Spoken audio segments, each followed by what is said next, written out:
Awalnya sih anggaran MPR yang tahun ini dipotong. Wajar sebetulnya kalau ada anggaran dipotong. Kan sekarang masa pandemi, jadi banyak anggaran kementerian lembaga yang dikhususkan untuk penanganan pandemi. Akibatnya anggaran-anggaran di kementerian lembaga dipotong. Gara-gara dipotong ini, Wakil Ketua MPR, Fadel Muhammad ngamuk.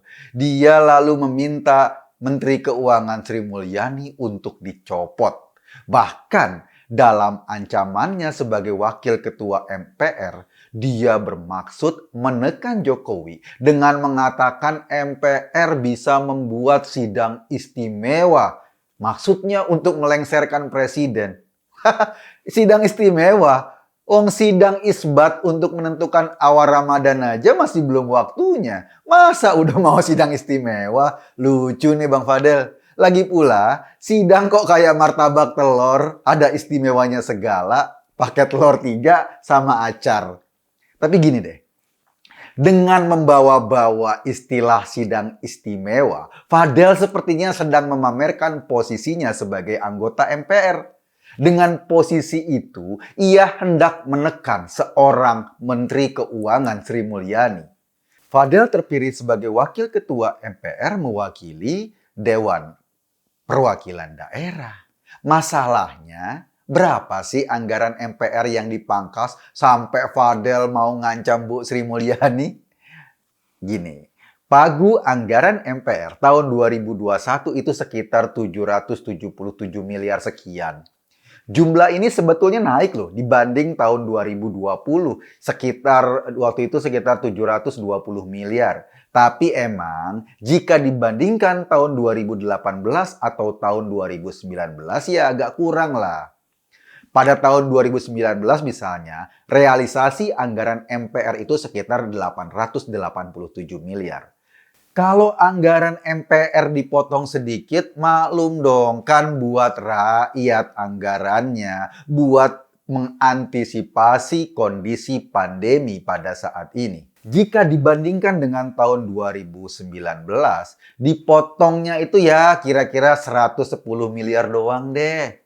Coba deh, Bang Fadel bandingin besarnya potongan itu sama utang Anda sebagai owner Bank Intan kepada negara. Sampai saat ini, utang Bank Intan yang dulu itu milik Fadel Muhammad itu sekitar 136 miliar. Uang itu adalah dana talangan BLBI sejak 1998.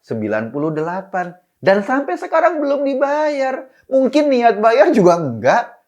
Ini masalahnya. Menteri Keuangan Sri Mulyani lagi gencar-gencarnya melakukan penagihan utang BLBI. Dari semua yang berhutang, ada yang punya itikat baik membayar kewajiban itu atau setidaknya mencicil. Tapi dari semuanya juga nggak sedikit yang dari awal punya niat mau ngemplang. Dan biasanya yang main kemplang-kemplangan ini adalah para pengusaha yang punya power politik. Ketika ditagih utangnya, mereka jauh lebih galak. Keluarga Cendana misalnya, utangnya yang berkenaan dengan BLBI terus dikejar. Dan ketika mereka masih merasa punya power dan koneksi politik, biasanya ngelawan. Ngelawan untuk nggak mau bayar utang. Dan kayaknya orang kayak Fadel juga begitu. Jadi orang pantas curiga ancaman Fadel Muhammad untuk memecat Menteri Keuangan terbaik di dunia ini semata-mata karena kegigihan Sri Mulyani menagih utang negara. Dan utang itu juga termasuk utangnya Fadel Muhammad. Mungkin Fadel terinspirasi dengan kejadian pada pemerintahan yang lalu. Dulu di zaman Pak SBY jadi presiden, Bu Sri Mulyani juga pernah duduk sebagai Menteri Keuangan. Sebagai bendahara negara, Bu Sri punya tugas memastikan pendapatan negara yang salah satunya dari pajak. Nah, waktu itu ada utang pajak. Jumlahnya triliunan rupiah dari grup Bakri yang belum dibayarkan. Sebagai Menteri Keuangan, Sri Mulyani lagi dengan gigih karena itu memang bidang kerjanya. Sri Mulyani nggak peduli apa latar belakang pemilik perusahaan yang ngemplang pajak itu atau yang belum bayar pajak itu. Utang ya utang, siapapun dia ya harus dibayar. Kegigihan Sri Mulyani itu mendapat serangan balasan. Waktu itu memang posisi Abu Rizal Bakri sebagai pemilik grup Baki duduk sebagai ketua umum Partai Golkar. Jadi dengan kekuatan Partai Golkar itulah gonjang-ganjing politik dimainkan. Tujuan akhirnya menyingkirkan seorang Sri Mulyani dari kursi Menteri Keuangan. Dan waktu itu usaha politik tersebut berhasil. Perempuan keren itu terpental dari kabinet. Sri Mulyani seperti dikorbankan oleh atasannya untuk menyenangkan kolega politik. Sri Mulyani akhirnya memilih berkarir di Bank Dunia ketimbang ngurusin negeri yang penuh para berdebah ini. Nah, kini saat ini ketika Sri Mulyani duduk dalam kabinet lagi sebagai Menteri Keuangan lagi, nah kini pola serupa tampaknya mau dimainkan lagi oleh seorang Fadel Muhammad. Fadel dituntut untuk bayar utang kepada negara dan dia membalas dengan menuntut balik agar Sri Mulyani dipecat dari kursi Menkyu. Bukan karena anggaran MPR yang dipotong sebagaimana alasan Fadel, tapi sepertinya desakan untuk mencopot Sri Mulyani itu kayak ada udang di balik rempeyek. Bedanya, waktu dulu Sri Mulyani berhasil disingkirkan karena ia berhadapan dengan seorang ketua umum partai politik besar, Abu Rizal Bakri. Di DPR tentu saja kaki Abu Rizal Bakri sangat kuat. Dan ingat lagi, waktu itu atasan Bu Sri Mulyani adalah Pak SBY, bukan seorang Jokowi. Sekarang yang berhadapan dengan Sri Mulyani seorang Fadel Muhammad, wakil ketua MPR dari DPD. Lah, DPD ini aja sendiri powernya nggak sebesar Power Ranger. Paling hanya sekelas tenaganya Suneo lah.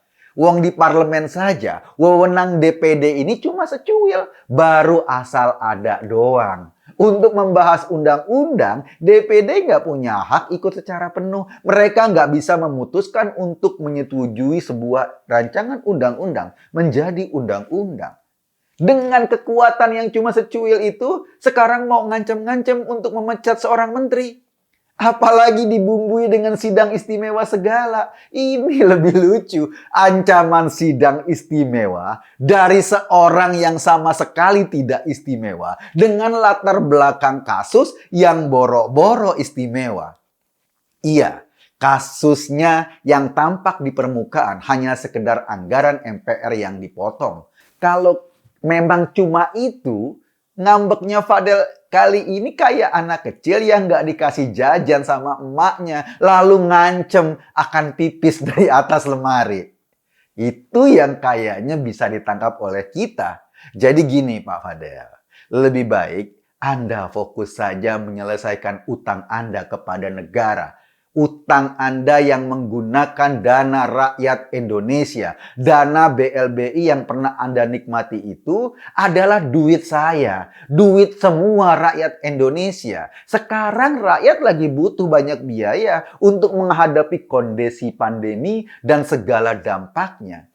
Kalau utang itu Anda lunasi, saya mengapresiasi Anda sebagai orang yang istimewa. Setidaknya orang istimewa yang mau bayar utangnya kepada negara. Kalaupun Anda orang yang istimewa, tapi ancaman Anda soal sidang istimewa, di mata saya nggak ada istimewa-istimewanya sama sekali. Itu ancaman yang bullshit, itu ancaman yang berlebihan dan sungguh norak gerangan. Saya, Eko Kuntadi, hanya mengajak Anda berpikir, kesimpulannya ya terserah Anda. Terima kasih.